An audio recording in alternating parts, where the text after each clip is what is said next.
السلام علیکم ورحمۃ اللہ وبرکاتہ نحمده ونصلی علی رسولہ الکریم اما بعد۔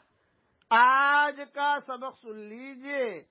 آج کے سبق کی سرخی ہے نماز سے دوستی کیجئے، پارٹ نمبر 43۔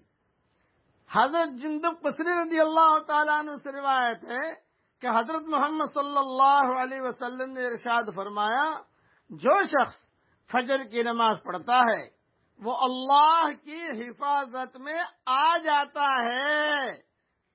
پھر سے سنو، حضور صلی اللہ علیہ وسلم نے ارشاد فرمایا، جو شخص فجر کی نماز پڑھتا ہے وہ اللہ تعالی کی حفاظت میں آ جاتا ہے، لہذا اسے نہ ستاؤ، اور اس بات کا خیال رکھو کہ اللہ تعالی اپنی حفاظت میں لیے ہوئے شخص کو ستانے کی وجہ سے تم سے کسی چیز کا مطالبہ نہ فرما لیں۔ کیوں کہ جس سے اللہ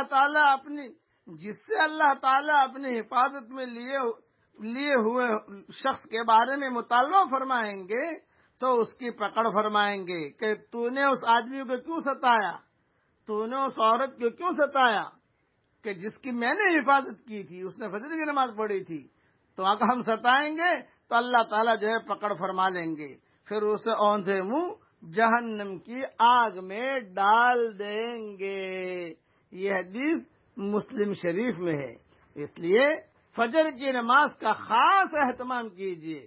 ہمارے ماحول میں سب سے بڑا مسئلہ یہ ہے کہ فجر کی نماز عام طور سے کم ہوتی ہے، لوگ کم پڑھتے ہیں۔ ہمارا سفر ہو رہا تھا بیت المقدس کا اور یہاں فلسطین کا، تو وہاں کچھ یہودی بھی ملے ہم کو کسی دور میں، 1978 کی بات کر رہا ہوں یا 77 کی۔ تو ہم نے کہا بھی آپ لوگ اتنی محنت کیوں کرتے ہو؟ یوں فرمایا کہ آپ لوگوں کے ساتھ اللہ کی مدد نہیں آ سکتی۔ وہ یہودی کہہ رہا ہے بھئی کیوں نہیں آ سکتی؟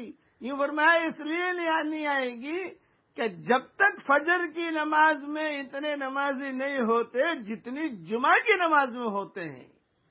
بس جمعہ کی نماز میں جتنے نمازی آتے ہیں اتنے فجر کی نماز میں آنے شروع ہو جائیں گے، اس وقت اللہ تعالیٰ کی مدد آئے گی۔ یہ بات آج سے کئی سالوں پہلے یہودی نے کہی تھی۔ ہمارے سفر بہت ہوتے تھے اس وقت میں، اب تو بڑھاپے کی وجہ سے کہیں جا نہیں سکتے، پھر حالات کی وجہ سے نہیں جا سکتے۔ اس لیے فجر کی نمازوں کا خاص طور سے اہتمام کیجیے۔ فجر کی نماز آدمی پڑھ لے، ہماری بہن پڑھ لے، بیٹی پڑھ لے فجر کی نماز، پورا دن سکون چین سے گزرے گا۔ اللہ تعالی ہم سب کو عمل کرنے کی توفیق عطا فرمائے۔ یہ حدیث جو میں نے بیان کی فجر کی نماز والی، یہ مسلم شریف میں ہے۔ اللہ تعالی ہم سب سے راضی ہو جائے، آمین۔ وآخر دعوانا ان الحمدللہ رب العالمین۔